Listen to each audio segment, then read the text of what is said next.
We are gathered here this evening to commemorate a significant chapter in world history, the 100th anniversary of the First World War. The event is not only significant for countries across Europe which were directly involved in the war, but also significant for us in Fiji, as we remember the sons and daughters of this nation who fought and fell during the war.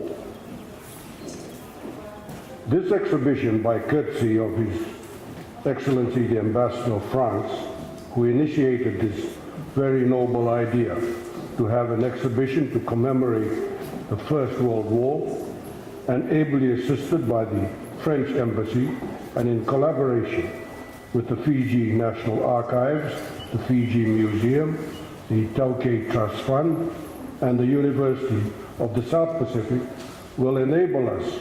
to reflect on the way in which Fiji experienced the war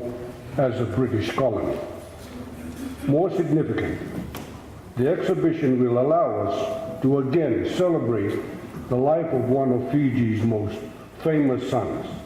Ratu Josefa Lalambalavu Vanayaliali Sukuna, known more affectionately as Ratu Salala Sukuna,